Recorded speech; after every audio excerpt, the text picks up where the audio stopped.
Hello and welcome to the show. I'm Martin Willis, your host, and we have a great show tonight. First of all, I got to say that Alejandro Rojas will not be joining us this evening. However, we didn't just leave it like that. We got the one and only Jordan Bonaparte from Canada, runs a great show up there called Nighttime Podcasts. We'll talk a little bit about that, but he's going to do some UFO updates with us. Our guest today is Dan Wright. Now, Dan has a book that just came out September 1st.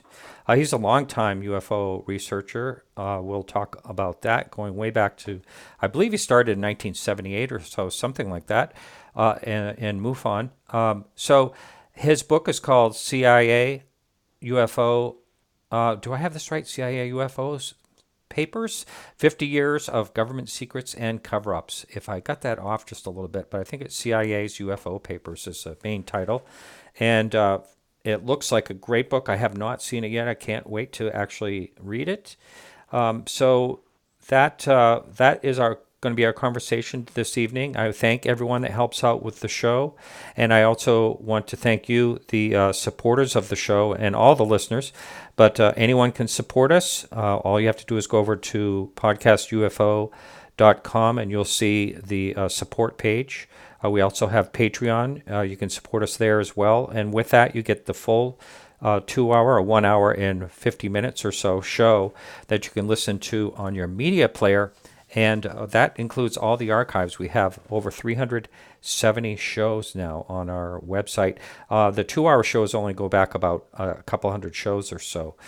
We started doing them about 200 shows. Before that, it was just 1 hour.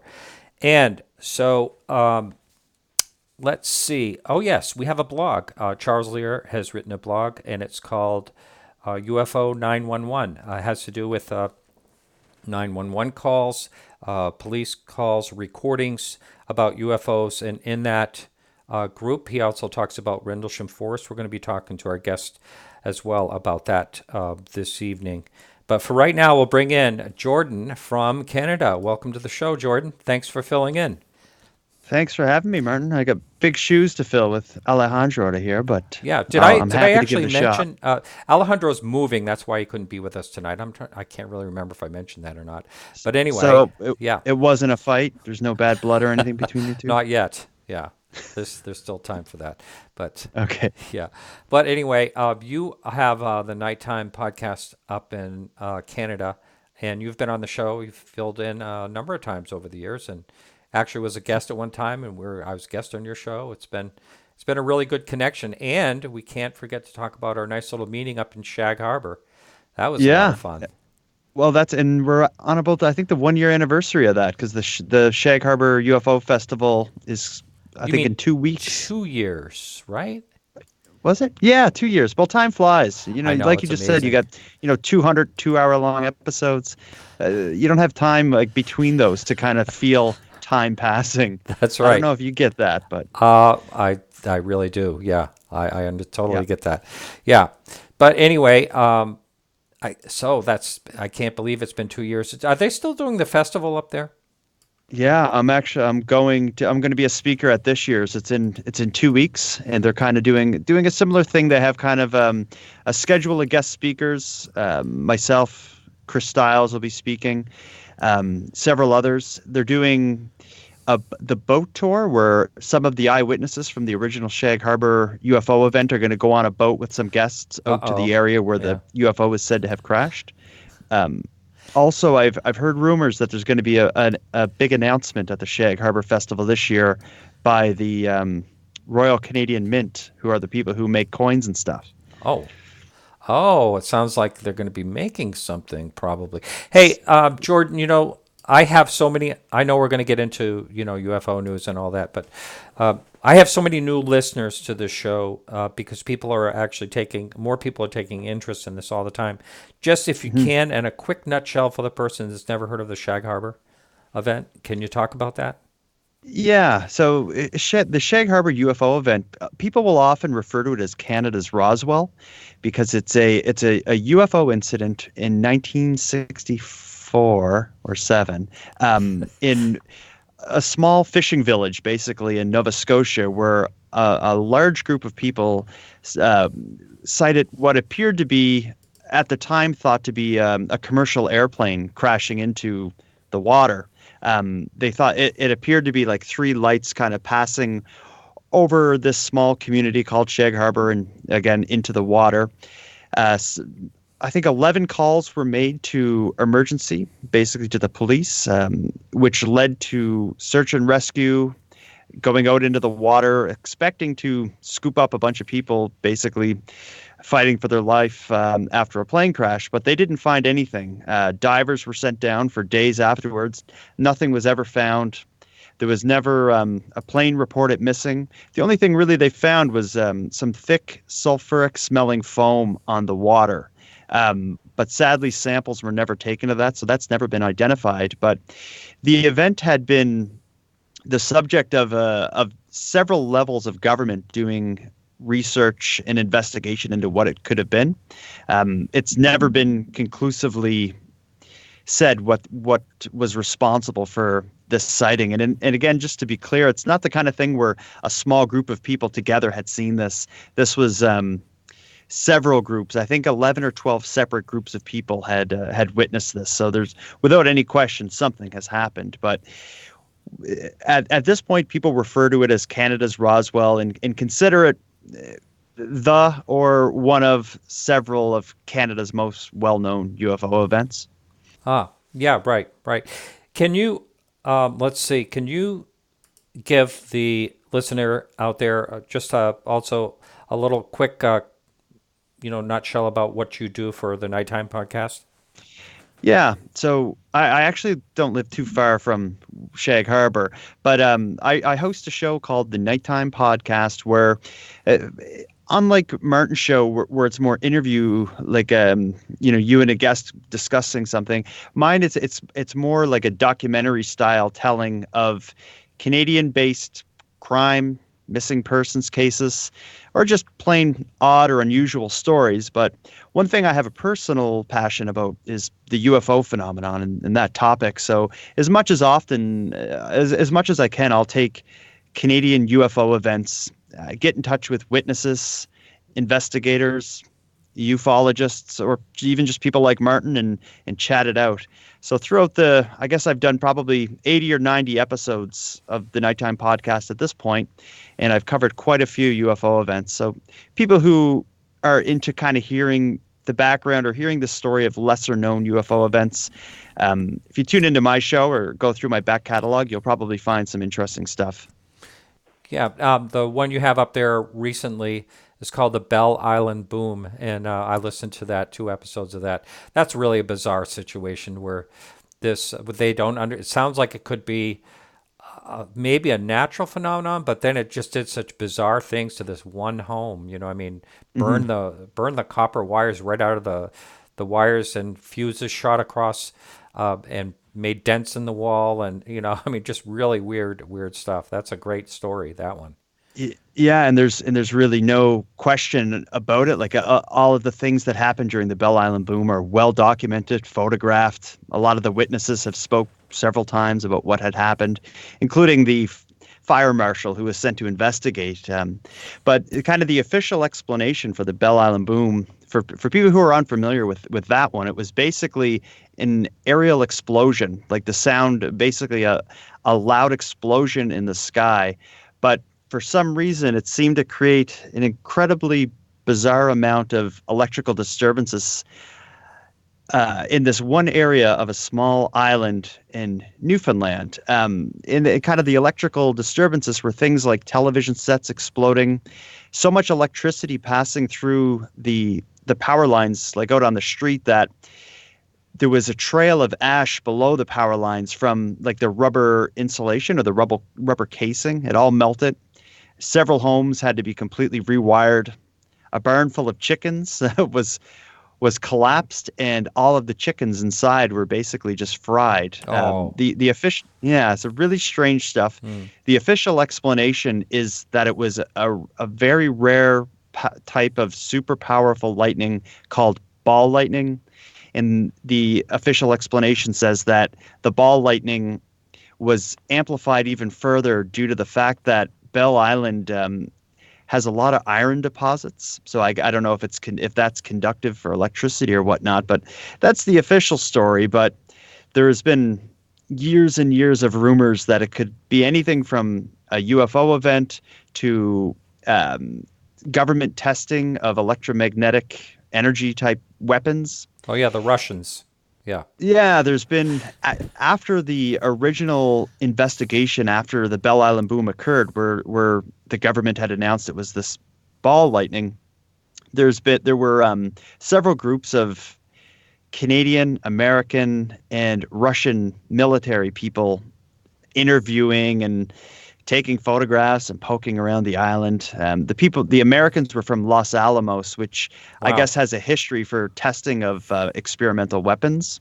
Hmm. And again, there's no question about whether or not they were there. They were photographed and filmed there, and they were there doing that. So there's been several documentaries about it. And if you go on YouTube and just search Belle Island Boom, you'll find some really fascinating stuff. And my episodes are up there. There's now 3 of them. The third one I released features an interview with a woman named Cynthia Bickford, who was about 25 years old at the time, and she lived in the home where was thought to be ground zero. She still lives there and still owns the house, and so she came kind of out of the shadows and told her story for the first time about what she remembers from that bizarre day. Wow. Hey, I can't believe how much time we've eaten up already. So, do you have, what do we have? Any current events you want to talk about in the UFO world? Well, the big talk right now, there's really 2 things. One is the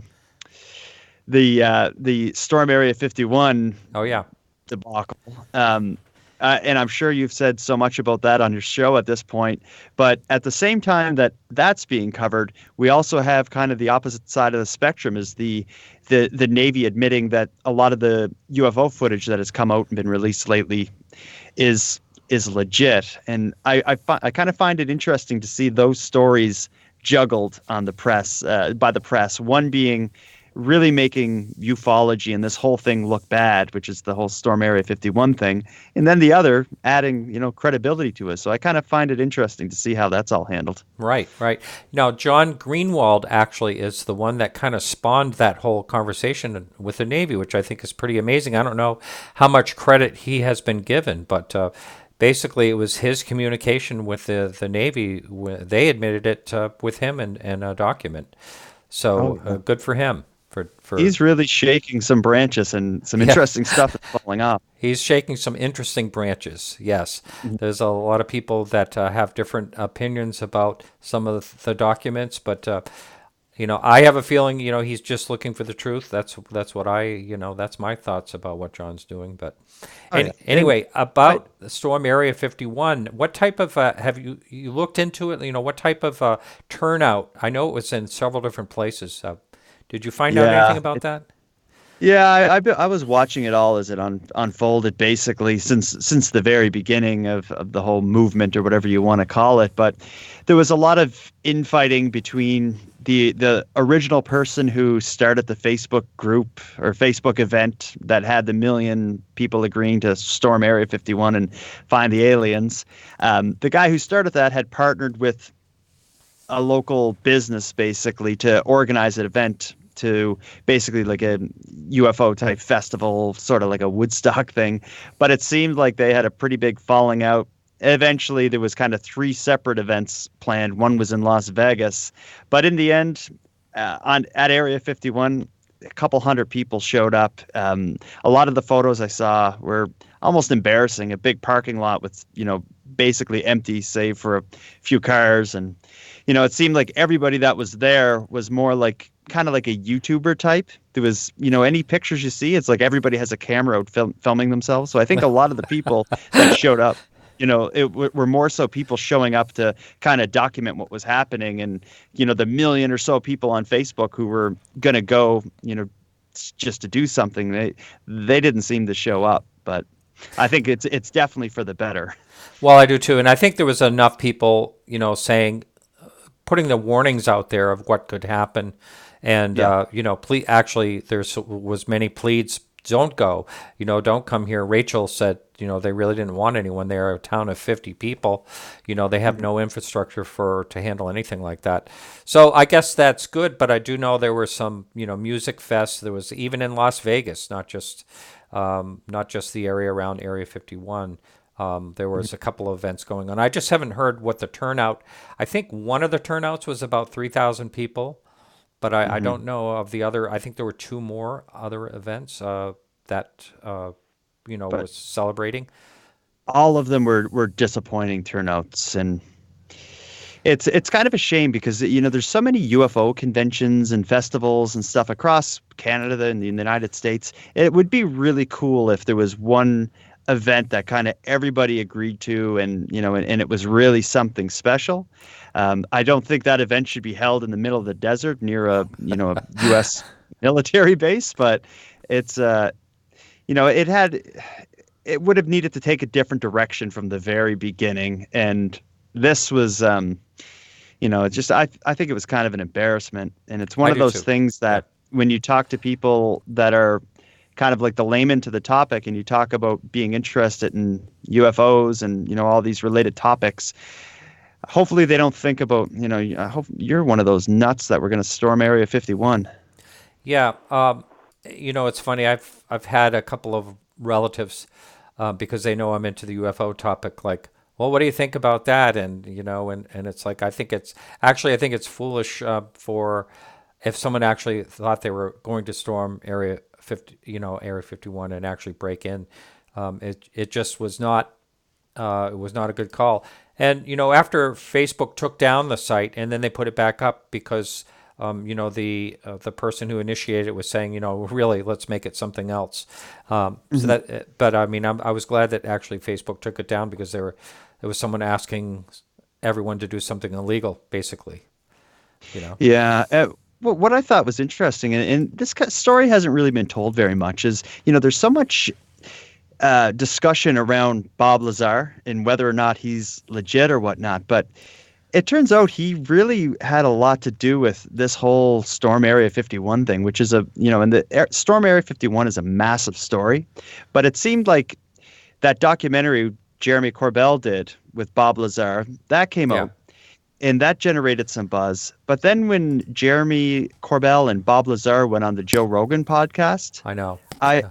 I don't know if that was what led to all of this action, but I listened to that podcast just recently to hear Bob Lazar talk to Joe Rogan, and near the end of the interview, Bob Lazar said, like I don't know if it's a good idea for me to even have done this. Like every time I open my mouth, it creates problems. And Yeah. Joe Rogan said in response, like, no, this is different. This is going to be good. People are going to hear your side of the story.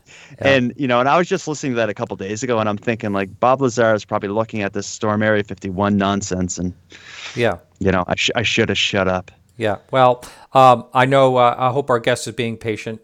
We're skipping the first commercial break, so we'll have some extra minutes there. But anyway, I personally thought that I always get email after I say something like this, but I'm going to say it anyway. I personally thought that Joe Rogan was buying Bob Lazar 100%, and I just feel like Bob Lazar is being pushed at us to believe his story, which I still don't. And I just don't buy his story. But that's my own personal opinion. I know there's a lot of things that have rung true that he has been involved in, that he talked about.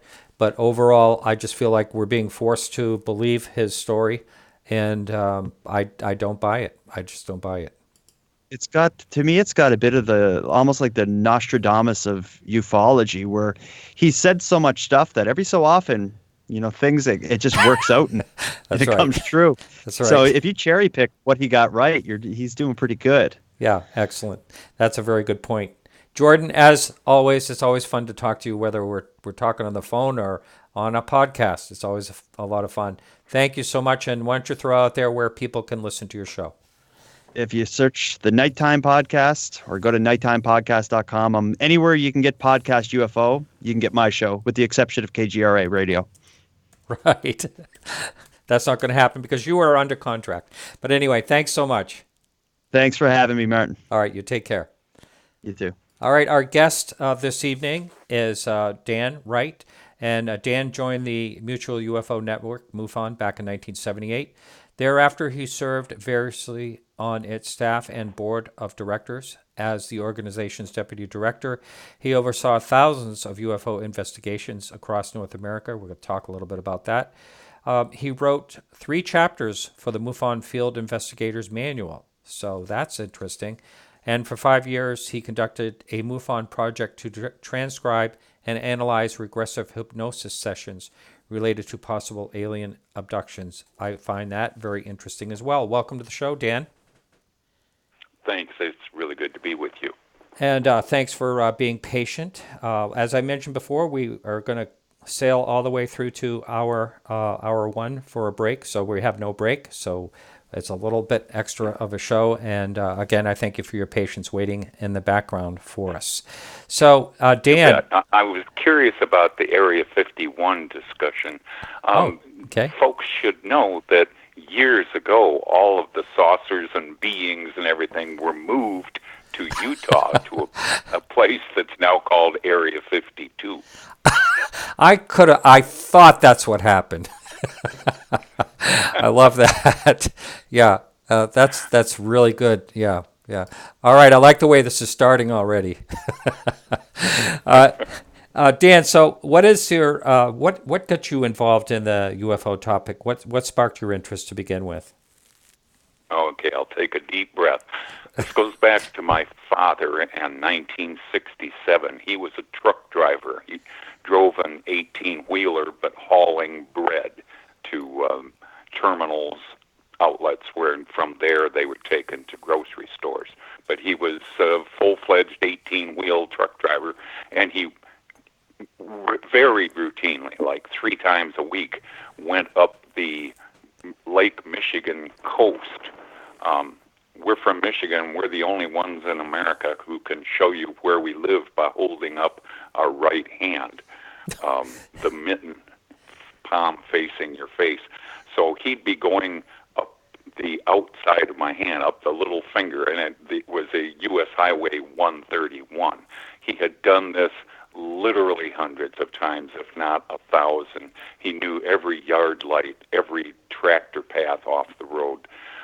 On this particular night, he had dumped his load and was coming back down US 131 going south when he had earlier noticed that there was a full moon, kind of a harvest moon, out to the west over Lake Michigan. But now to the east, he saw something that was kind of mimicking that moon. It was spherical, and it was amber to orange coloration. He was trying to judge how far away it was so he could tell how big it was. He took it to be like house-sized, and by that he would mean his own bungalow, which was about 25, 30 feet in diameter. And it was pulsating. Over about 7 seconds, it would go from very bright to dimming until there was just a ring of light around the outside with a dark center, and then in another 7 seconds it would go back to brightness. And he thought that was pretty strange. He's the only one on the road, and he was hoping that he'd come across another motorist that he could flash his lights to, but he didn't. And finally, after about 15 miles, this thing has stayed right even with his truck, and he thinks about a quarter mile away, going over farm fields and just, maybe 20 feet off the ground. He finally decided to pull his truck over onto the shoulder and just sat in his cab with the window down, staring at this thing, which was doing nothing but this brightening and dimming, when there was a huge pounding on the rider door of his truck that sent his head to the ceiling. It was a motorist who had been trying to catch up with this ball of light, and he had pulled up behind my dad's truck. So they got out by the side of it and just stared for a couple minutes. My dad finally said, "I've got a gun in the truck. I carry money sometimes, so I'm authorized." And I don't think I could pull my truck into it, but I know just up here 50 yards there's a tractor path into that field. We could get into your car and get really close to this thing. And the other guy said, I think I'm about as close as I want to be right now. He just barely had those words out of his mouth when in an instant it approached from a quarter mile away to within 100 yards. Silently, still pulsating. Well, that put the other guy over the edge. He threw gravel with his tires getting out of there. My dad, he had been a World War II veteran. He was a kind of a tough guy. But with the other guy gone, he didn't have quite enough courage to walk into that field by himself. So he finally started up the truck again, went up over a long hill, and he looked in his rear view mirror as he reached the crest, and it had stayed over that field. So a dock worker back at the bakery said, "You look like you've seen a ghost." That morning, instead of his standard routine of eating breakfast and then going to bed, he ate breakfast and then went to a bookstore, and he bought every UFO book on their shelves. Wow. Over the years, he started passing them on to me. I was a junior in college when this occurred. I was home a couple of weeks later, and I heard the story, and I thought, well, that's strange, but I didn't have any compelling notion about it. But over the years, he was passing these books on to me, and I was reading them, and finally by 78, I said, I think I want to be part of the solution to this thing. So I joined MUFON because, unlike the Center for UFO Studies, MUFON did actual investigations. And I started as a local investigator and then became a state director for several years, and then I was appointed to the MUFON board of directors, and it carried on from there. Wow. In that same year of 78, I had 2 close encounters of my own, just 19 days apart, and I'll try to handle these quickly. The first one occurred as I was driving with I was riding with a driver on I-94, which connects Detroit and Chicago. And we were in cornfields not too far from Battle Creek, just moving along, headed toward Kalamazoo, where we were going to pick up on some work the next day, when I saw something approaching us. It was beyond the eastbound lanes and kind of a line of trees that so often interstates have. But I could tell, with glimpses of it, that this wasn't a regular aircraft. It had 2 red lights, as if you would have a red light on each wingtip. Well, that would violate FAA rules. So I told her to stop the car, and she pulled off, and I'll always think until the day I die that this thing reacted to our stopping the car, because it made a very tight left turn and came right down over us, just maybe 200 feet above us. It was what some people call a boomerang, others say a triangle, and I understand why, because the shape of it kind of splits the difference. The back side of it is kind of indented, but it was, as big or bigger than a B-52 in this triangle shape. It was all black, kind of a charcoal black. There was no door, no window, no insignia. It was just a mass. And as it passed over us, a couple hundred feet up, it was only doing maybe 20 miles an hour. It went over a farm field that had just been harvested from corn, and it did such an incredible turnaround there, a circular motion, but using only a matter of several feet, almost like a ballerina's pirouette. And by now it's doing jogging speed, and it moved over a little clump of trees in the middle of that field and just stopped and hovered, silent.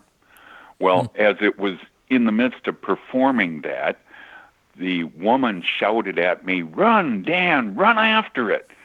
And at the time, I was a road runner. So I thought, yeah, great idea. And I'm looking kind of up at it, as I start running forward, forgetting that every interstate has a wire fence.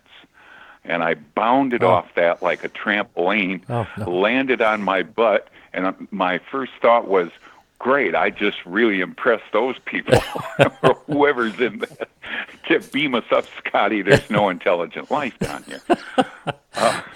But at the same time as that embarrassment, I was getting a queasy feeling that was certainly, it wasn't external, it was just me feeling like, I don't know if I should try to climb this fence and walk over to it. I'm not supposed to do that. I'm supposed to just stand here and watch this. Finally, I saw tail lights of a car on a dirt road that was set back a couple of 100 yards from the interstate, and I took a chance that was also somebody taking in this event. I raced down that corn row and found a 40-ish man and his adolescent son outside their car and looking at this same boomerang, if you will. So as I was telling them the early part of this, how the woman and I came to encounter it, it very slowly started moving, jogging speed, and then 15 or 20 and so on, picked up speed, staying very close to the ground until it was out of sight. Wow. That was the end of event 1. Number 2 happened 2 weeks and 5 days later. It's a Friday night, and I was hooked up at that point early on. I'm very green and as an investigator, only been with MUFON for a matter of months, but I was hooked up with the local police departments and state police, airports. They don't want these calls, and MUFON does, so it's a nice arrangement. I got 3 calls through the Lansing police in about 10 minutes on this Friday evening. They were all talking about an individual red light, like volleyball or basketball size, that was floating and hovering around a major river that goes through Lansing, the capital. I lived in a town about 10 miles west of Lansing. So I went out into my backyard as dusk was falling, thinking, maybe I'll get lucky, or I'll figure out that this is something normal. That's, where most of our investigations lead, something that I can explain to them. So as I was watching, and stars are starting to pop out as the darkness is falling, what I thought were 2 stars suddenly started moving. One looked like it was going down, but actually, in retrospect, it was moving away, and so the appearance was that it was lowering in the sky. The other one looked like it was rising, and that's because it was coming closer to where I lived and rising up from my perspective.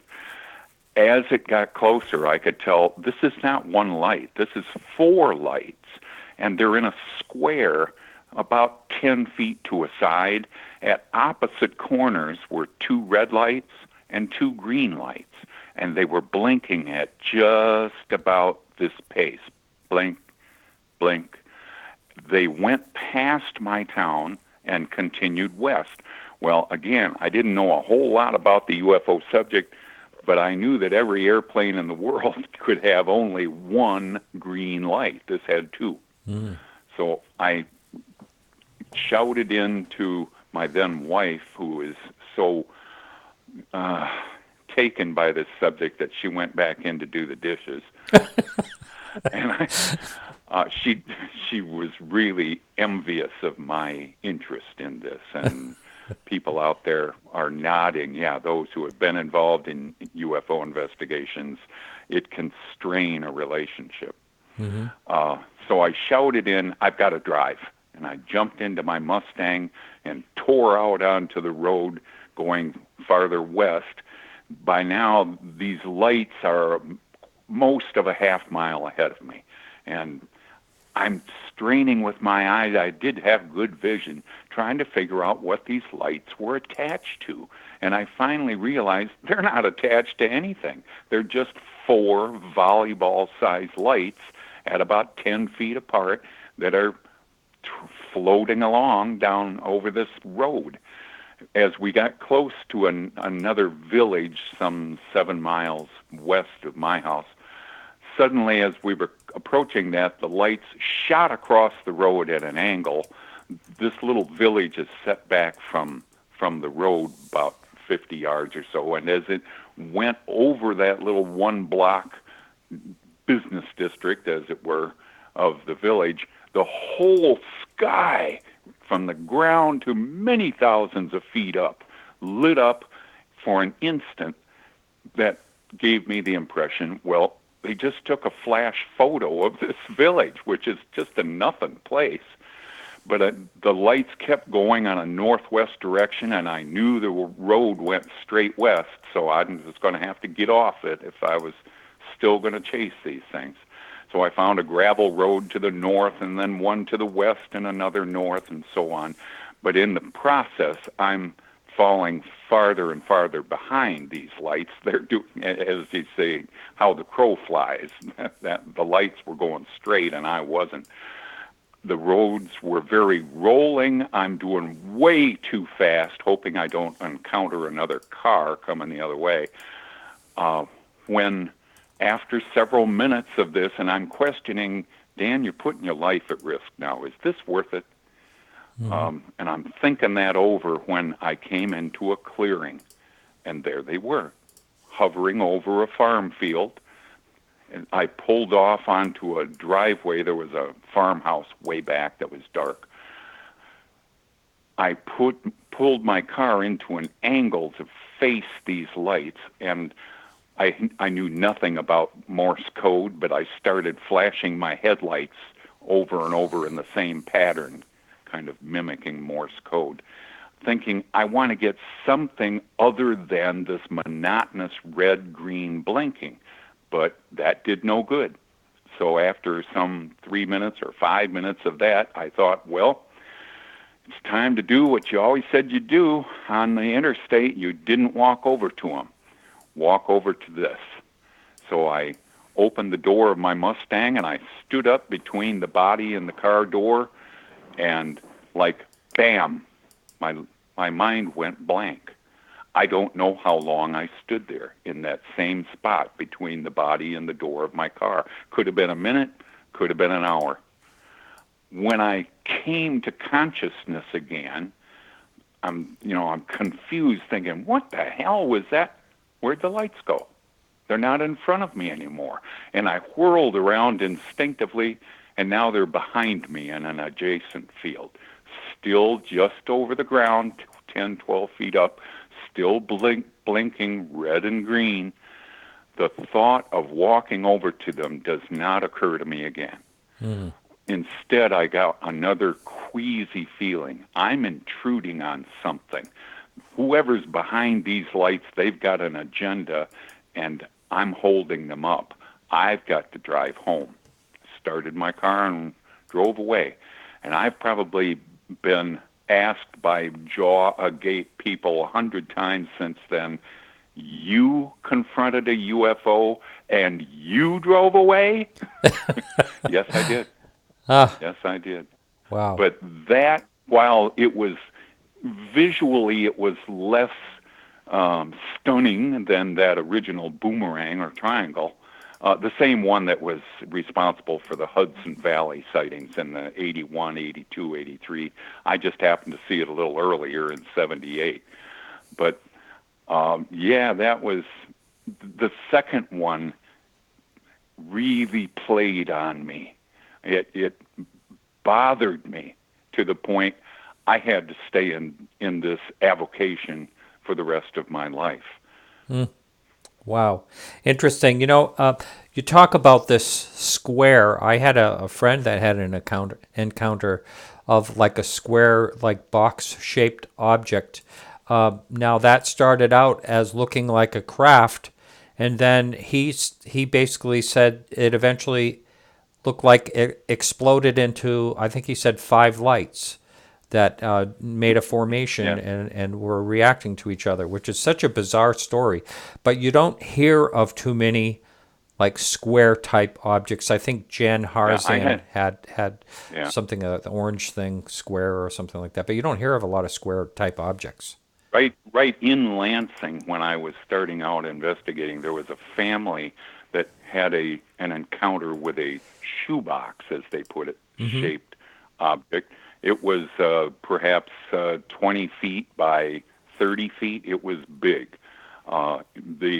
One of their children was outside feeding one of their dogs and noticed a reflection in the dog's eyes and looked up, and this thing is going right overhead. The bottom of it was hundreds, they thought, of lights, but it was shoebox shaped, and this was on the west side of Lansing. It continued very slowly to a GM plant that was there, and it was last seen hovering over one of the buildings of that GM factory.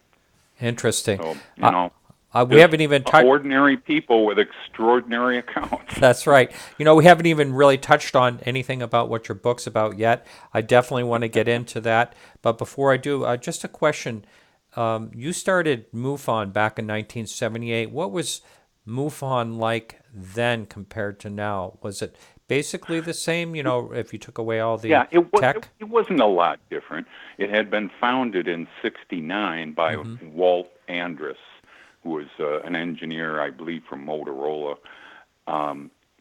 First near Missouri, I think in Illinois, but near Missouri.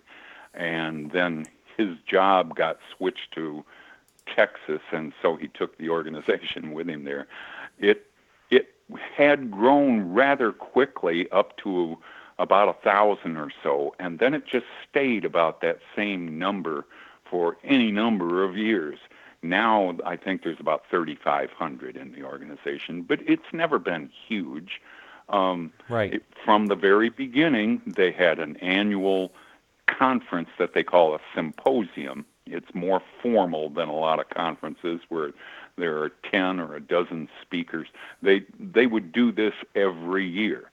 But other than that, it was left to the individual state organizations.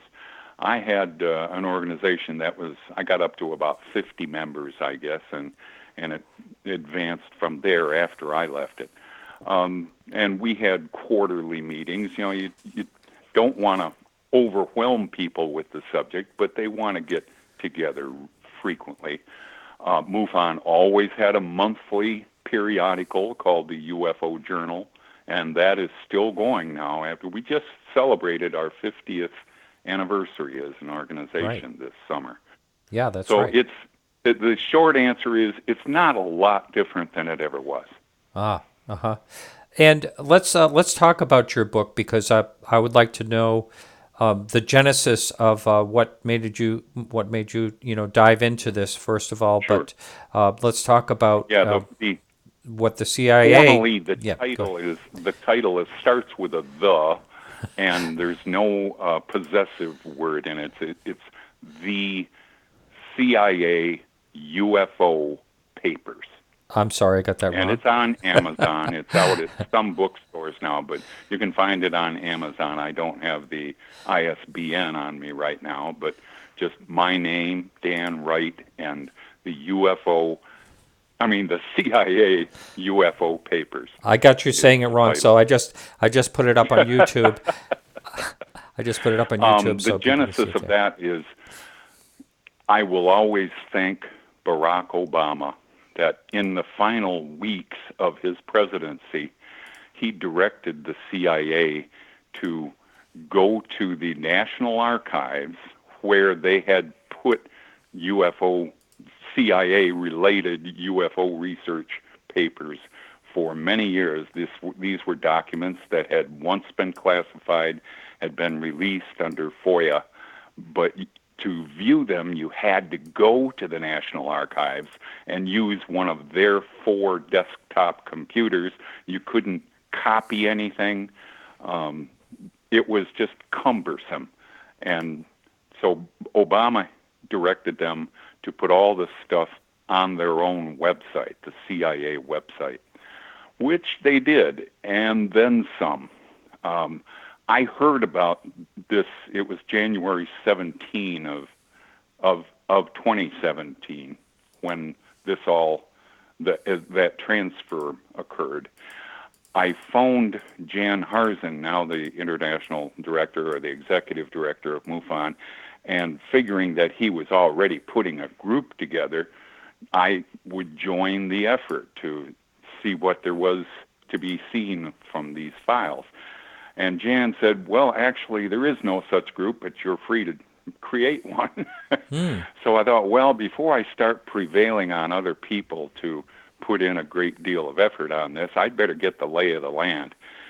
I opened up. Now, the CIA had said that they had just released 1 million pages on UFOs. Well, it wasn't 1 million pages of anything. It was about 120,000 maybe pages of something. But as I started pouring into them, I started shaking my head. Everything under the sun was in these files.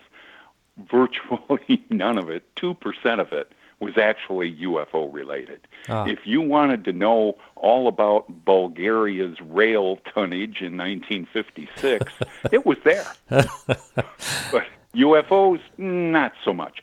So it took me 5 months of just sorting and reading to get through all the chaff and find the wheat.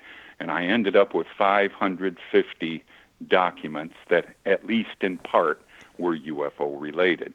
Most of these were reports sent in from various places in Europe and North Africa on what was happening locally, what locals had seen in the sky. So I called back to Jan Harzen and said, it's not such a big deal that I have to have a group for this. I think since I'm already started, I'll just go ahead with it and see where it goes. The book came together quite quickly from there. I was a career researcher and technical writer, and so a writing of a book that way wasn't a big deal for me.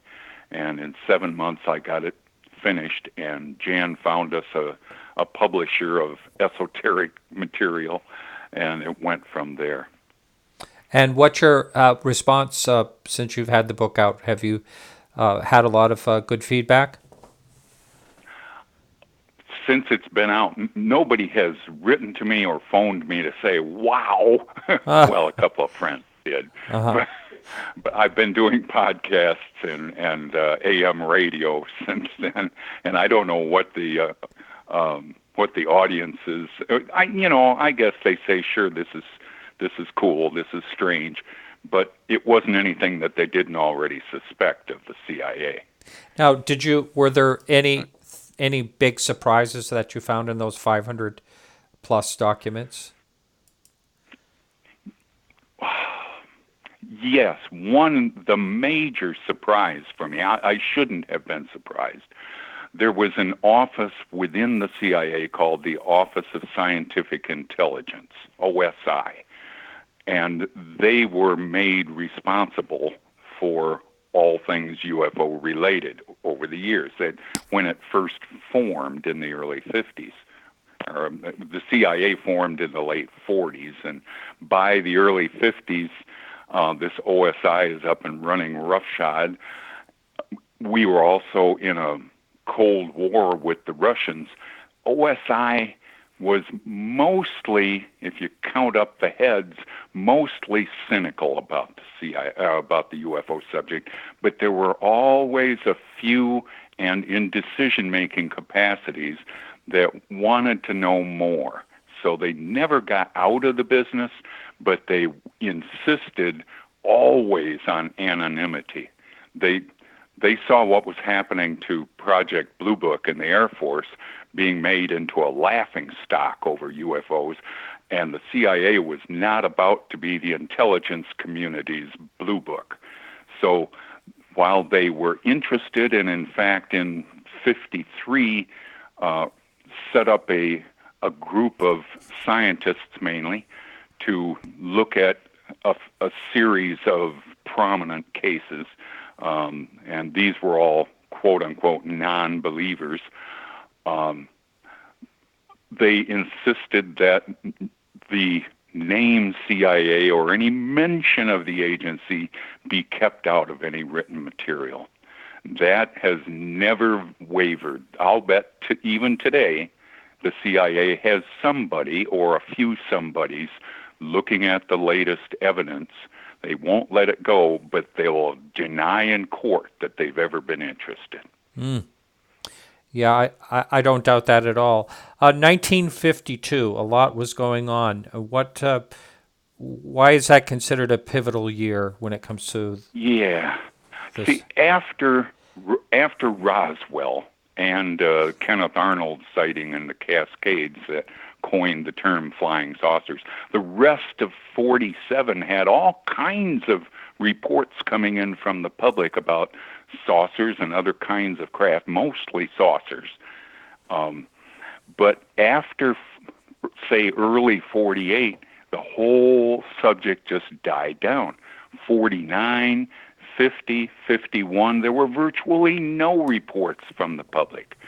And so the CIA could breathe a sigh of relief, like, man, we don't have to shut these things down with cynical talk. The public has just learned that they're not UFOs at all. They're IFOs. They're identifiable flying objects.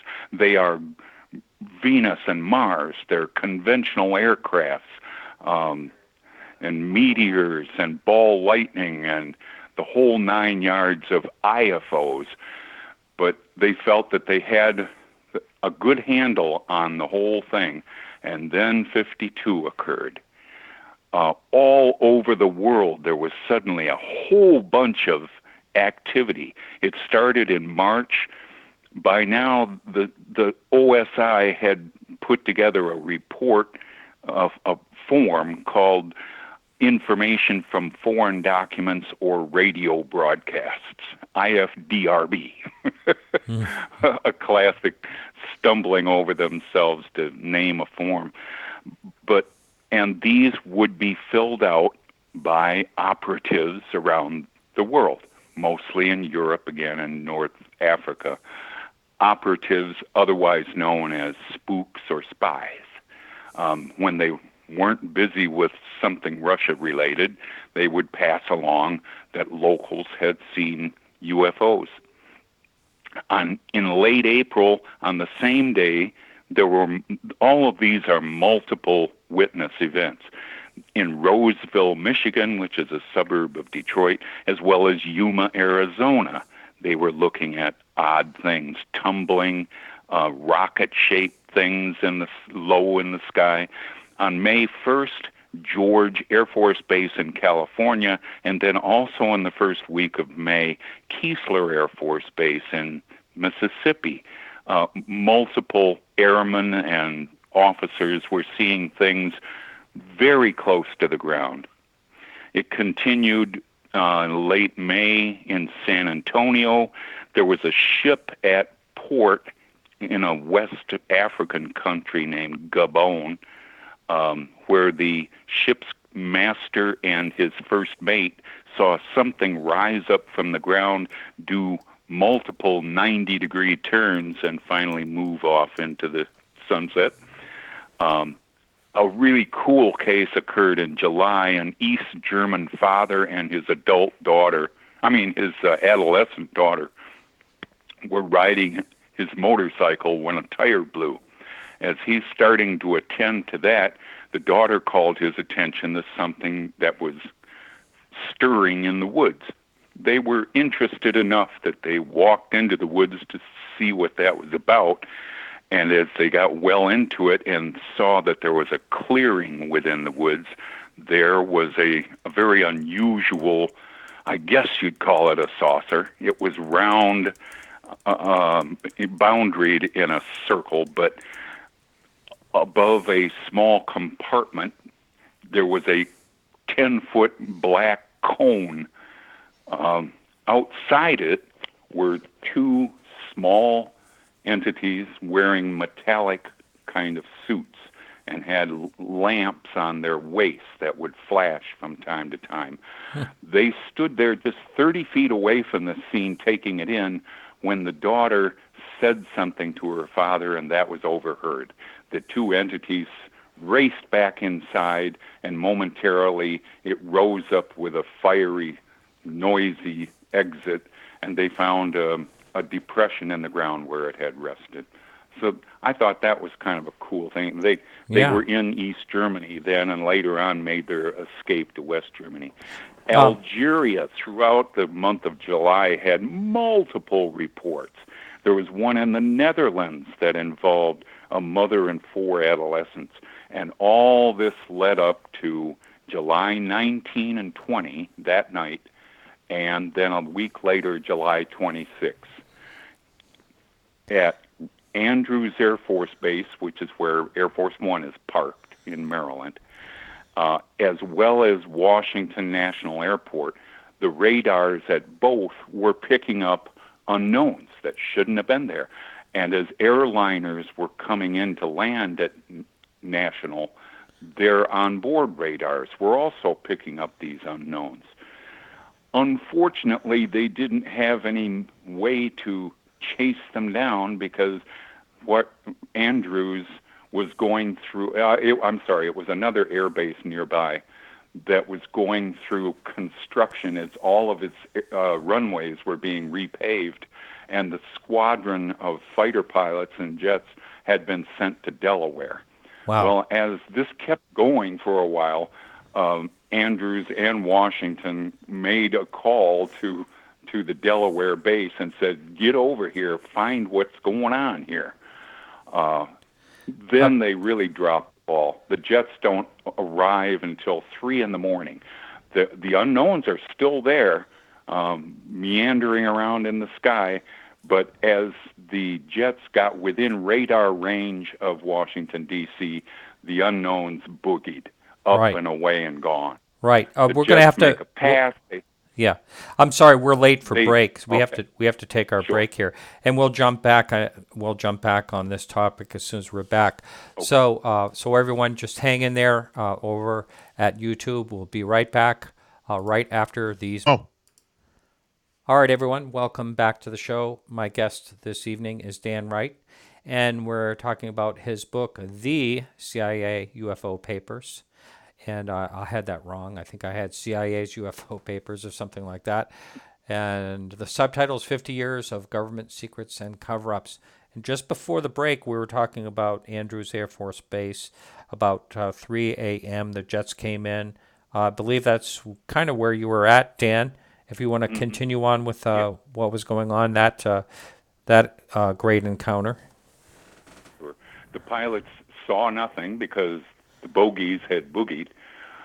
They headed back to Delaware, and as soon as they were out of radar range, back came the unknowns, going up and down and sideways, all kinds of maneuvers that aircraft just wouldn't be capable of.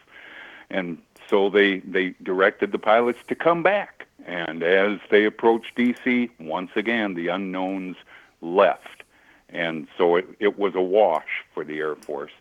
But 14 days after the second of these, it was July 26th, I guess. It was more than 14, but on August 14, the National Security Agency director, the NSA, who was an Air Force general named John Samford, he told the press that everything that had happened on D.C. that night were temperature inversions. Mm-hmm. Yeah. And much of the public back then was dumb enough to believe that. So with the Cold War underway and all attention, of course, being given there, OSI, the Office of Scientific Intelligence, came to the conclusion that they were never going to be able to quiet the public's outcry about UFOs and these reports on practically a daily basis unless they brought in some hard science to bear. And so they prevailed upon a fellow named Robertson, who was a physicist at Caltech, to put together a small group to look at the best evidence. He found a radar expert, a couple of astronomers. You might have heard the name of one of them, J. Allen Hynek, and another physicist and a missile expert. They looked at what they thought was the best evidence in a total of 12 hours over 4 days at the CIA's OSI offices. Again, the OSI wanted to be completely anonymous in all of this, but it was happening at their place. They came together in January of 53, and they looked at a Tremonton, Utah film that was taken by a career Navy photographer on a best of equipment for its time, a movie camera, as well as, and this guy, the photographer said he had 12 polyethylene, he had 12 saucers in his viewfinder. But the group decided, no, it couldn't have been that, because it couldn't be UFOs. What was it? They decided it was either polyethylene balloons, I don't know why so many would be traveling in a group, or it was reflections off seagulls. And that I remember kind of that. set the stage. There was a Great Falls, Montana film taken by a minor league baseball manager when he was tending his field. A couple of objects went overhead, and he had a movie camera handy, and he took some footage of that. He was naive enough to lend it to the Air Force. And months later, when he got it back, all the best frames showing these objects very clearly were missing. And so what the shortened version, I guess, the selected short subject they used to call cartoons, is what the Robertson panel looked at, and they decided that that was a couple of F-94 jets reflecting the sun off their fuselage. Jeez. The Robertson panel had 6 overall conclusions, and this set the tone for the next few decades. UFOs were no threat to national security. In a true crisis, though, mass low-grade UFO reports could overload communications and hide real hostile acts by Russia or someone else, and it would create mass hysteria. Their third conclusion was that trying to solve most or all of the incoming reports from the public would be a huge waste of effort. A fourth was that they decided they needed to train the public that they were looking at IFOs, not UFOs, and any new substantial report that came in, the Air Force, the CIA directed the Air Force to debunk those. And that gets them into trouble later on. A fifth conclusion was that the national security agencies should take immediate steps to strip the UFOs of the special status they have been given and the aura of mystery they have unfortunately acquired. And also then a sixth conclusion was that civilian groups of UFO buffs underway, like APRO, the Aerial Phenomena Research Organization, that was Coral and Jim Lorenzen's group, and NICAP, the National Investigations Committee on Aerial Phenomena, should be surveilled, monitored, using spies. And that went over like a lead balloon when it became known. So that was the Robertson report. There was much ballyhooed. It turned out to be a very scant effort reaching absurd conclusions. Right. So that was in 1953, right? That when that was formed? 53. And then, but it was 1952 that Project Blue Book started. Of course, it was the third, of its type. And so basically, wasn't Project Blue Book used as part of that tool of what you were talking about, identifying objects? Yeah, it was an a UFO debunking effort from the very beginning. But what a lot of listeners don't know, and I didn't know this for years, Blue Book was minuscule. You know, you think of a battalion or something of investigators. There was at best 2 and usually 1 low-ranking officer, a lieutenant or a captain, plus a sergeant and a secretary, and they had a file drawer. That was Project Blue Book for the 17 years of its existence. It was no more than that. They were supposed to be covering 100 bases around the country, plus anything coming in from Washington, and then reports by the public. They did none of that. All they did was put together statistics for an annual report that made them look busy. Wow, interesting. That was Project Blue Book. Yeah. While we're on this subject, I just wanted to talk real quickly because I hung out quite a bit with Paul Hynek, J. Allen Hynek's son. Paul Hynek. Yeah. Cool. Yeah, he's a great guy. He's actually got a really good sense of humor, too. Real funny guy. So I was hanging out with him, and I asked him about, the next season of the TV series because he does some consulting. And he said for the first time he had to put his foot down completely on something that they were going to have in the next season. Basically, I hope it's okay that I share this, but he didn't say that I shouldn't or anything. But he was saying that they wanted to run something along the lines of his father, J. Allen Hynek, in the series, saying, making a statement, a scientific statement. And so Paul said it's a false statement, and I'm not going to allow that. He's basically, telling them. He said, you can't do it. And so they rewrote the script and basically are doing it as he's suggesting a possibility instead of a scientific, which I think that's good. That I know they go off the rails a bit in that show, and he knows it too, and he's basically okay with it as long as they don't portray his father in a real false way like they were almost did in that particular scene. But have you watched any of that? I've seen a couple of those. I may have seen that episode where Hynek appears to be pondering something seriously, and I was comparing that with what I knew from his real work in the early 50s. He was a total debunker. Right. And it was only because he kept getting one report after another through the years via Blue Book that he frankly couldn't explain. And when he had a whole armload of those, his own thinking began to change to the point where by about 1967, he had made the break with the Air Force.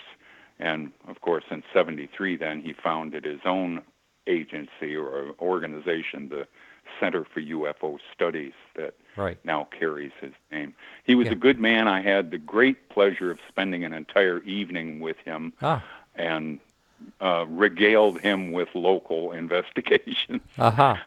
Wow, that's great. Yeah, I was glad. He told us, another fellow and I, when he first got out into the world after college as a scientist, like every other scientist he knew, they thought UFOs were just hogwash. And he gave them that attitude until all of these, drip, drip, drip, all these reports coming in to the point where he couldn't ignore them anymore. That's right. And I think from what I understand, I can't remember if Paul actually agreed with this or not, but I think he did, was that Socorro was like one of the turning points. That incident in particular was like a turning point, and there was a few others that kind of, made him really start paying attention and really realizing that there's something to it. But he found Lonnie Zamora so credible in the Socorro incident that he really thought there was really might be something to it. But anyway, it's really great. When I first started looking into this topic, I was totally confused at who J. Allen Hynek was because I'd watched these videos of him, talking about swamp gas and, everything else. And then, then I found, later that he actually, as they say, went to the other side. Yes.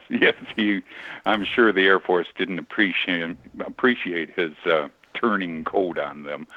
the swamp gas business happened in Michigan, where I was raised and spent my adult life until moving down to Georgia after retirement.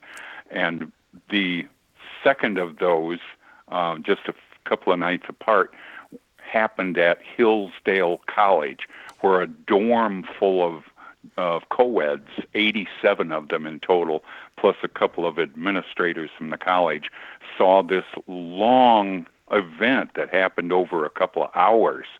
And for Hynek then, he said when he was dispatched there to come up with an answer, and the answer better not be UFOs, he said it was a chaotic couple of days.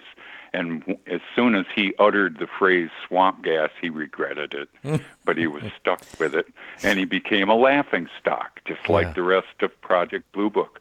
But that was a real turning point in his thinking, and I've got to take this seriously.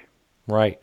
Now, when you were looking into this topic of the CIA, was there ever any cooperation between the agency and civilian UFO groups like MUFON?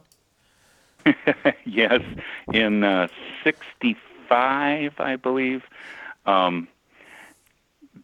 the CIA director called in within the agency, the OSI director, to say, are you staying on top of this material? Because 65, after another long lull, was starting to pick up with UFO reports, and then all hell broke loose in 66, and 67 was a continuation of nightly reports and making the major media and stuff. And so the CIA director asked the OSI director, you're staying on top of this, right?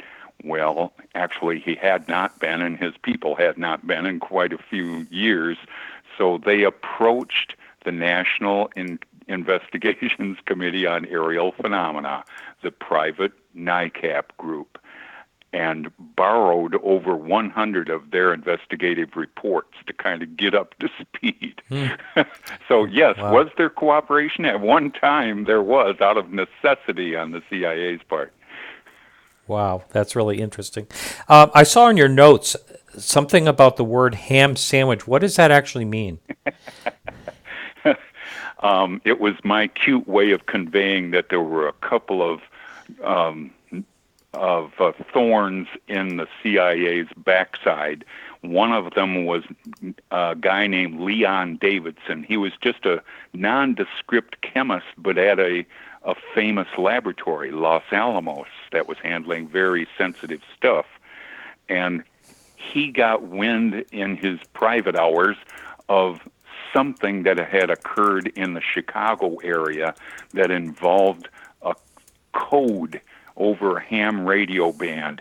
And he decided this had to be space aliens communicating with Earthlings. And he approached the CIA over and over with letters and phone calls and personal visits. Over 5 years, he followed this ham radio problem until the point where offices within the CIA were on record as saying, get rid of this guy, please, don't send him back to us, we can't stand this anymore. He wasted hundreds, if not thousands, of hours of CIA staff time. Oh. So he was one half of the sandwich, and the other was Donald Kehoe, who in 56 took over NICAP as its executive director. He was a retired Marine major, so he had some creds that way. And from the second he became the NICAP director, he began shouting cover-up to the media, the press, wherever he could find a voice, over and over. And the CIA came to really find disgust at the mention of his name. In the end, after that had all quieted down after some years, the CIA, in retrospect, regarded Leon Davidson as just a kook, thinking that Morse code. I was a kid at that time, and I remember ham radio bands having Morse code on them. It was commonplace. But he certainly thought it was, in the middle of this, he decided, no, this wasn't space aliens after all, but it was our own military intelligence conveying secret stuff about our secret U-2 kind of spy planes, and he demanded more material on that basis. They regarded him as simply a kook, but Keyhoe, he was a menace, and they not only distrusted him but feared him. I really liked anytime I've ever watched interviews with Keyhoe. Actually, there's one with, I'm trying to remember, not Mike Wallace, but I'm trying to remember who it was, an old interview. Really, he was really good. I mean, he really believed that there was something going on, and he stood his ground. So, yeah. Yes. Now, Keyhoe recruited a very important individual to NICAP.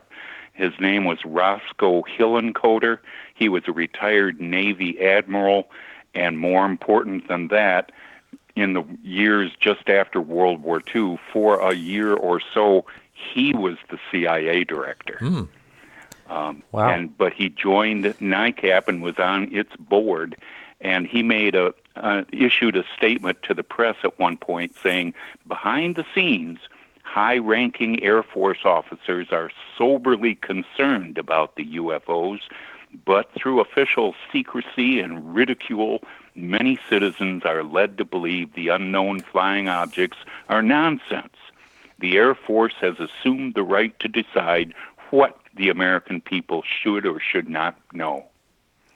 Quite a statement. Wow, I guess. The phone lines are open. If anyone would like to call in, that number is 85KGRA Live, or that's 855-472-5483. The phone lines are open if you'd like to call in and ask our guest a question. James McDonald, we're going back. I think he passed away, unfortunately. Yeah. Was it in the 1970s or 80s? When did he pass away? Just about 69, I believe. Oh, was it that early?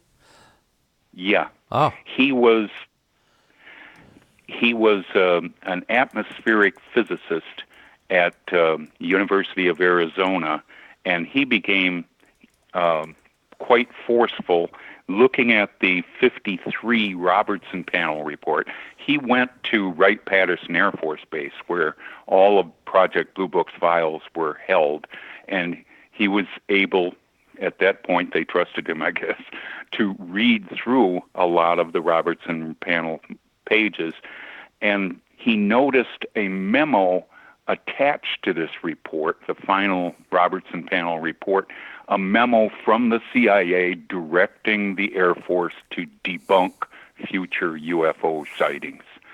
And he started making huge noise about that, first to faculty and staff and parents at the University of Arizona, but then to a National Weather Service conference and any public stand he could find, saying that the CIA was responsible for covering up and orchestrating these debunking efforts by the Air Force.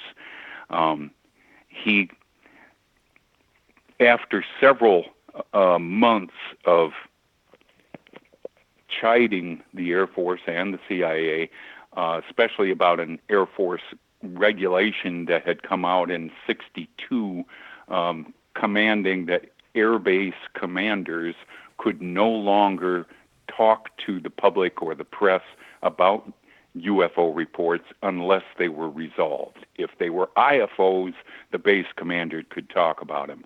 Otherwise, all they would be able to say was, it's under investigation, we'll get back to you. Of course, they never do. So he kept raising this as, see, you can't believe anything that the Air Force says. Eventually, Dr. McDonald got in trouble because of being so boisterous with his own university officials. That created tensions at home, and his wife left him, and he found himself just out in the wilderness by himself, and he took his own life. Yeah. So I ended one chapter by saying, "Rest in peace, Dr. McDonald. You did some good." Yeah, and unfortunately, he was looked at. Oh, yeah, because of that, his UFO work didn't mean anything. But I will tell you, the university there has really, they saved his archives. They're really, preserving his papers and, taking that as a Good. big deal. Yeah, I didn't know that. Yeah, yeah. It was the work he did was really good. We have a caller. I'm going to wait here in just a second before I ask you another question, and it's not in the queue ready yet. But again, if you'd like to call in, that number is 855-472-5483. And I'm just waiting for that call to be in the slot, and I'm going to pick it up. And we are going to, I'm going to just bring that call in. Unfortunately, I don't have a name up there yet. Well, I'm just going to bring the caller in. It's been screened. Oh, here it is. Steve from Las Vegas. Welcome to the show. Hi, Martin, and hi, Don. I have a question. I read a lot about the UFOs for many years now. From what I understand, Truman signed the National Security Act in 1947, right after Roswell, Correct.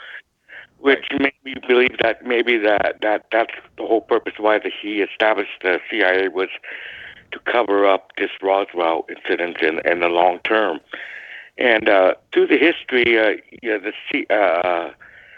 Saddam Freeman took was it the CIA National Security Agency to court trying to get documents, and he got some, but they were all blacked out. But I've always Stan Friedman stayed on the case for a number of years, the Roswell crash. Yes, and so I've always believed that CIA was at the forefront of covering up this UFO cover-up, and I was wondering, do you think how involved are they now in covering it up, and are they involved in these videos, TSSA releasing these videos? How much involved are they now within the UFO? Well, I can tell you they haven't become a whole lot more open and candid about the whole thing by announcing that they were spilling their guts, sending out a million pages of UFO documents to its website. Well, that was just a crock of you-know-what. No, they have no better attitude now than they ever did. The CIA never wanted to step near the UFO subject. They knew it was a loser because most of them were cynical, but they knew that they could not prove a negative. They would have to say in every case, no, this was a weather balloon, this was a conventional aircraft, it was Venus. That would get so old, they knew they couldn't, it was just a losing proposition. And so they tried their very best to get out of the business, but they kept being dragged back in by the Air Force. Interesting. So that's as close of an answer as I can get you. I don't think their attitude has changed a whit today. Well, Steve, thank you for the call. Thank you very much. All right, have a good one. All right, so the line is open. Again, that phone number is 855-472-5483. And Bill is screening the calls over there. Say hi to Bill. And so what about... I go can ahead. offer here something to fill in just a minute or so. Oh, sure, yeah. In the late 60s, the CIA tried one more time to put this whole thing to bed, and they formed a group under Edward U. Condon, who was a physicist, university physicist. Mm-hmm. The Air Force was ready to punt by late 66, and they had this Condon put together a group of, I believe, 5 physicists and 3 psychologists, and they were going to take 18 months and a few $100,000 contract and really do it right. Well, it didn't turn out quite like that. Before they actually got underway, another physicist who was their chief of staff, named Robert Lowe, said to university officials at University of Colorado, our study would be conducted almost exclusively by non-believers who would add an impressive body of evidence that there is no reality to the observations. And then he used this 50-cent word. The trick would be, I think, to describe it so that to the public it would appear a totally objective study. But to the scientific community, it would present the image of a group of non-believers trying their best to be objective, but having an almost zero expectation of finding a saucer. Now, a couple of months into this 18-month contract, Condon himself declared to the press, I won't believe in outer space saucers until I see one, touch one, haul it into a laboratory, and get some competent people to go over it with me. He further told the press, it is my inclination right now to recommend that the government get out of this business. My attitude right now is that there is nothing to it, but I'm not supposed to reach a conclusion for another year. Right. So that was the objectivity of the two people running the Condon Committee. Didn't someone leave too? Like they were Oh, frustrated yes, and fed yes. up? Yeah. Yes, there was a near mutiny in February of '68. Two of the scientists were going to go to the press with this comment by Robert Lowe about playing a trick on the public. They were fired, supposedly, for being incompetent, but that caused almost the entire staff to mutiny against them. And, let's see, on February 9, the Condon Committee experienced a near mutiny by several staffers. The dismissal of two, the resignation of the administrative assistant. The two who were fired intended to make public Robert Lowe's earlier comments. They hung together loosely, but, the damage was done, and the Condon Committee just kind of faded from view. Didn't finish out its contract. It was a total disaster. Now, so this is very similar in a way to the Robertson panel, wouldn't you? Yes. Yeah. Two major attempts to study the subject, two disastrous finishes. Purposely. No wonder they don't want to handle it today. So I know this is going off topic of your book, but what do you think about, I think during the news segment we were talking about, the U.S. Navy actually admitting that what these videos are unidentified objects. It's kind of like the first really. Yeah, it's intriguing. Of course, these are to someone in the UFO business. These are strictly nocturnal lights. You can't tell what the shape of this is. It's in the distance. It's just something glowing that ought not to be there and is on the jet aircraft's radar and on their camera footage. For now, in MUFON would consider this, cool subject. I mean, a cool sighting, but not really very helpful or relevant to answering what UFOs are all about. They're just nocturnal lights. No, you might be confusing what I'm saying. The Navy, the Navy recently said that the videos, the 3 videos that were released, whether they had permission to be released or not, that were, Navy videos of UFOs, one called the Gimbal, one called Fast Walker, and the third called Tic Tac. Those 3 videos that were released, the Navy was actually calling them UFOs. And I saw those words attached to it too, and they were more or less saying they're credible. But again, it's nothing close up. This is that's all right. Yeah. Camera footage from on a jet That's of right. something maybe a couple of miles into the distance. That's right. I That's still why think I they're would say they're intriguing, but they're not very useful. Yeah. Well, I don't know if there's if there's, do you think the Navy actually has better footage? Because I know the Nimitz case. By the way, I will have someone back on about the Nimitz case coming up, maybe in the It next would not couple at weeks. all surprise me if they had something close up, but Yeah. that's all they're releasing to the public. That's right. I was surprised at just that much that the Navy was saying, yeah, we got a few things here that could be credible.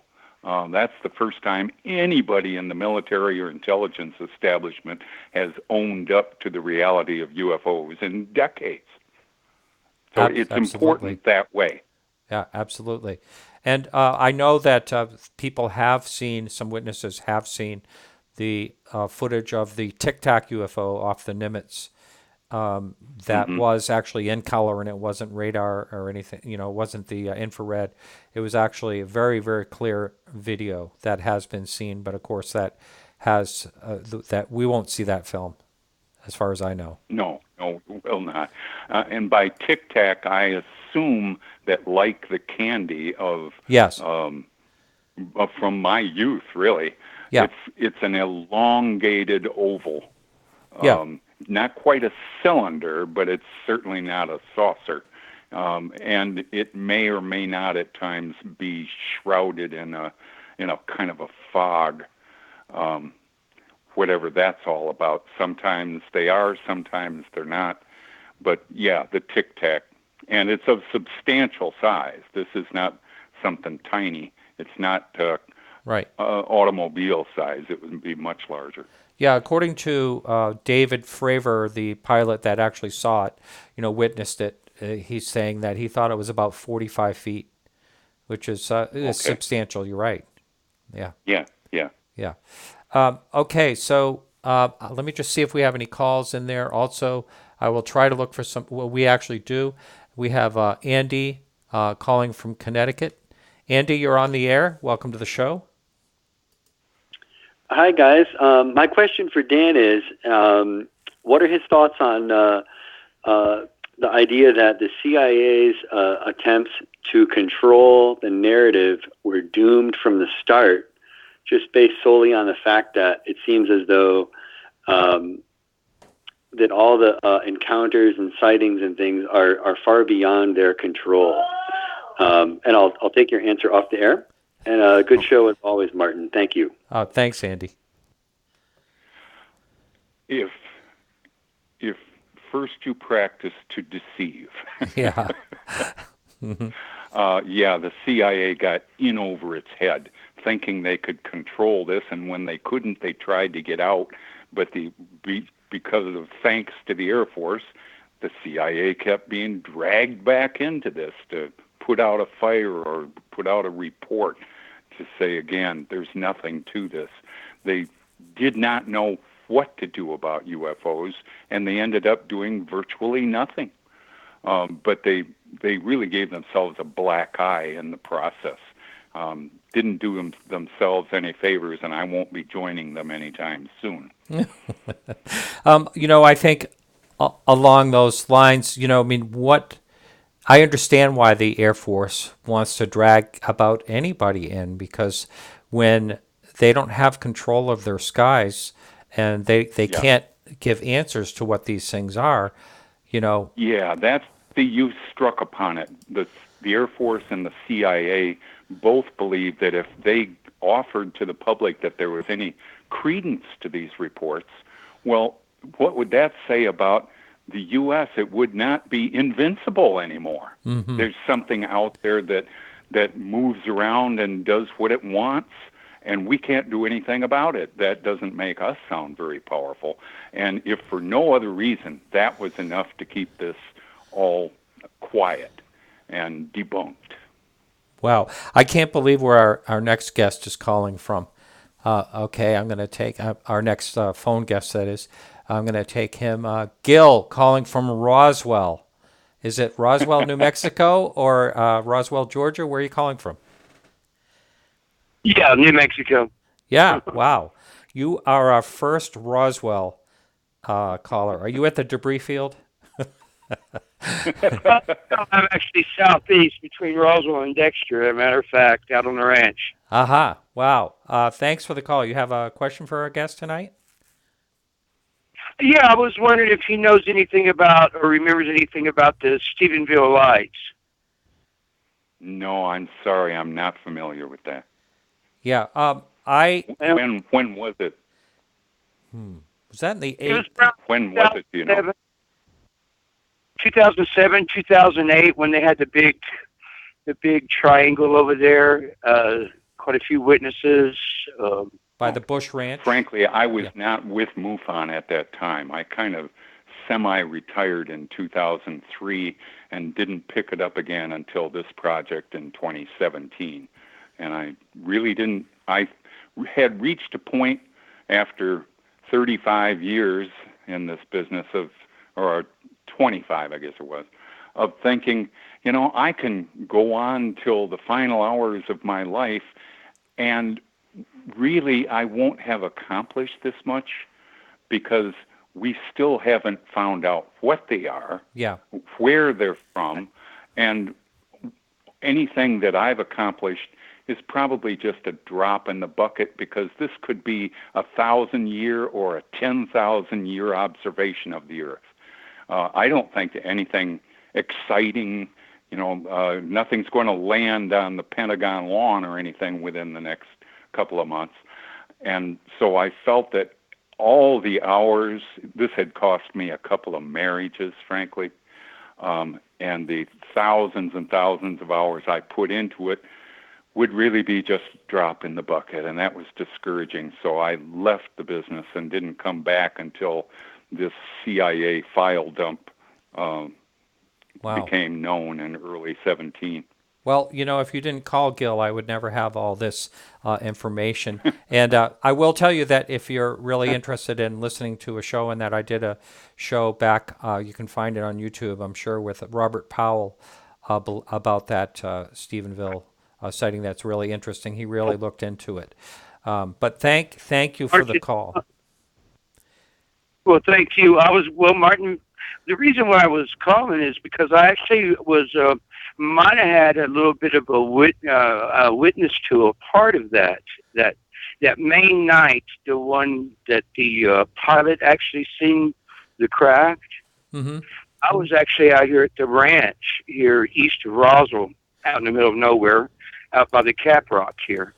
And two F-22s from Holloman come over the ranch, which is a very rarity.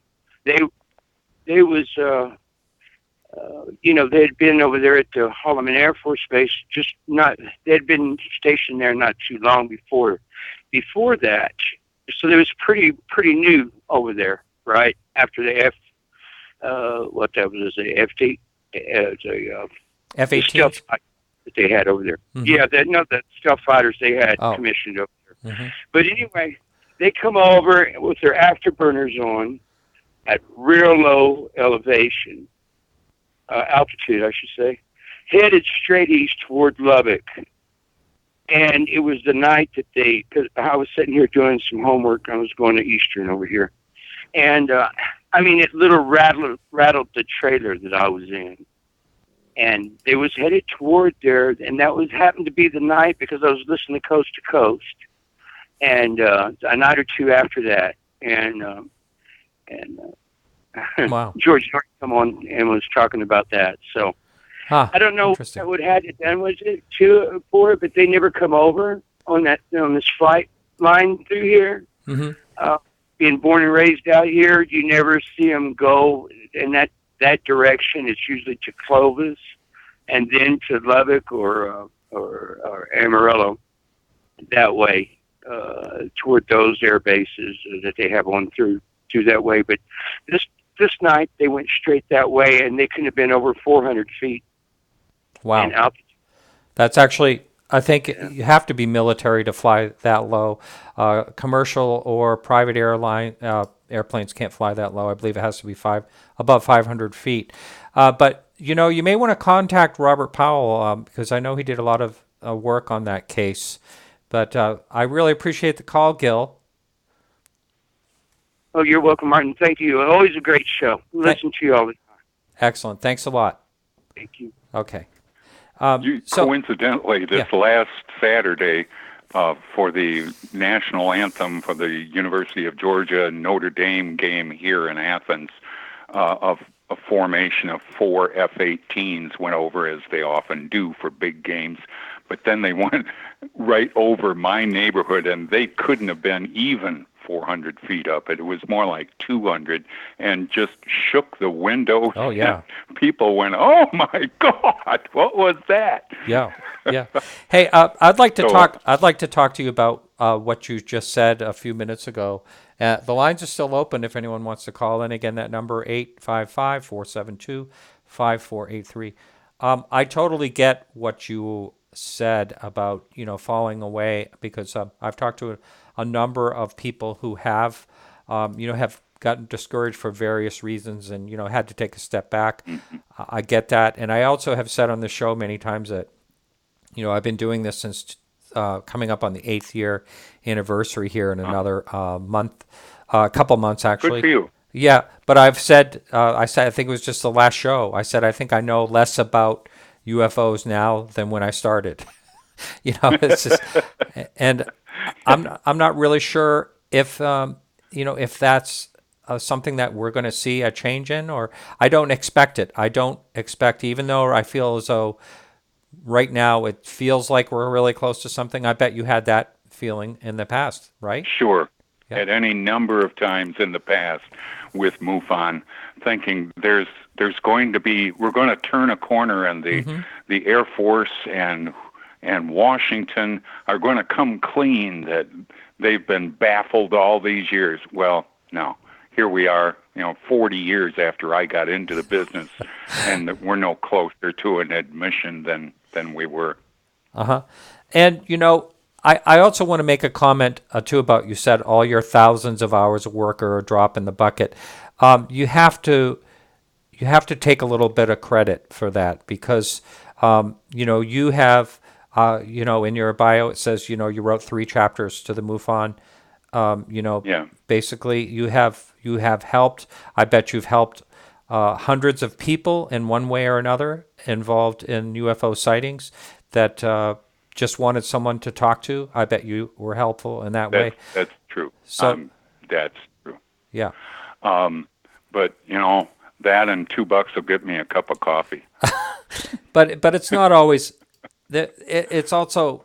There was a situation here with, I'm sure you heard of the Pascagoula case. Oh, sure. Yeah, and Calvin Parker, I had a situation where through him and helping him, a family connection, a lost family member. It's just one little thing that I did here that made me feel really good. It has nothing to do with money, has nothing to do with UFOs, but it has to do with people and helping people. And I think that's one thing that you probably have done a lot of, I can tell. Okay, I'll take that one. Okay, very good. Our line's still open. We have about 8 or 9 minutes left. And you mentioned there was this, what was I can't remember the 4 initials, the OSI or something. What part of the CIA actually? They were, don't think of just an office. This was like a couple of floors of the Pentagon where OSI was. OSI. Office of Scientific Intelligence. Yeah. Mm-hmm. And it was a sprawling office, quote unquote, with multiple divisions within it. And it's curious, and I'm reminded now that over the years that the CIA was trying to stay out but kept being pulled back into this, each time they were yanked back, a different division within OSI would be charged with by the director of the agency with responsibility for putting the kibosh on all of these new incoming reports. And I'm sure it was an oh my God moment for whoever got named, and they got rid of the responsibility as soon as they could. When it came back, yet another division would be named. So they were always, there was no accumulation of intelligence, as it were, within OSI. They kept losing the experience that the last division had and had accumulated. And so they were spinning their wheels partly because of that. No one wanted it, and no one wanted to work hard on it. Wow. Now, what about the Soviet during the Cold War? What type of, I know that, there was so much the CIA was involved in. Were there ever any moments that you're aware of that the CIA was working on that angle, that it might have something to do with this, with the They Soviets? were asked that. Yeah, they were asked that. And sometime in 52, when the CIA director put the word out that he wanted to know were the Russians responsible for all of this or any of it, the answer came back, no, from what we've learned, no foreign government can have such advanced vehicles as have been reported. The Russians are not responsible, but neither are the French or the Chinese or anybody else. They all but said, yeah, it's got to be off-world, but they never would. But they did say matter-of-factly to the CIA director, no, sorry, wish we could pin this on the Russians, but we can't. You were talking earlier about the two panels, basically the Robertson panel and the Condon Committee. Yeah, and then the Condon Committee. Did they, was there like a certain amount of UFO cases that they were told they had to look into, or did each panel have a broad scope of anything they wanted? Yeah, as far as I know, they picked out whatever they wanted. No one told them to look at anything. I don't know how it is that the Robertson panel looked at the Tremonton, Utah film taken by the Navy photographer. It was, these things just popped up, to the reader. You have no idea how they came to acquire this stuff or what led them to one case or another. But having gotten it, didn't matter how credible it was going to get the fickle finger of fate from the CIA. And how about the National Photographic Interpretation Center, NPIC? What was their? How did they get involved? Did they get involved through the CIA? Yeah, it was always an arm of the CIA, but it was only really in like the 50s when cameras started to become sophisticated and camera film processing that this NPIC, the National Photographic Interpretation Center, became involved. The Robertson group went to visit a Dr. Arthur Lundahl, who headed this NPIC, and he showed them some new whiz-bang photo analysis techniques that they had, where you could take a two-dimensional image and actually turn it into a three-dimensional projection of angles and whatnot. Photogrammetry, that's called. And Robertson was hugely impressed by that. And so they, after a first visit to NPIC, they came back and a couple of times with some material to have it analyzed.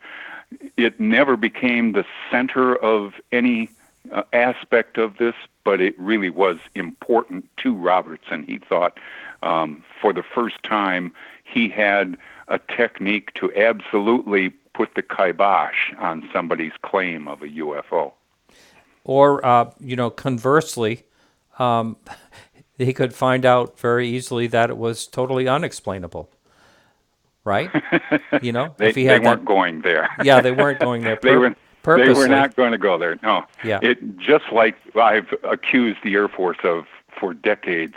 Their attitude was, it cannot be. Yeah. Therefore, it isn't. Yeah. Do you think, with today's technology, that they're really looking at things closely? I mean, we only have a couple minutes left here, but I've said on this show probably too many times that I don't think that the government really knows much more, if anything, more than we actually do. Correct. I'm convinced, partly because they have not put the proper resources into finding the information. They don't have it. And so it's like we're barking up the wrong tree to expect our government to resolve the UFO matter for us. They haven't been trying. MUFON has done 10,000 times as much effort as the CIA or the Air Force ever did.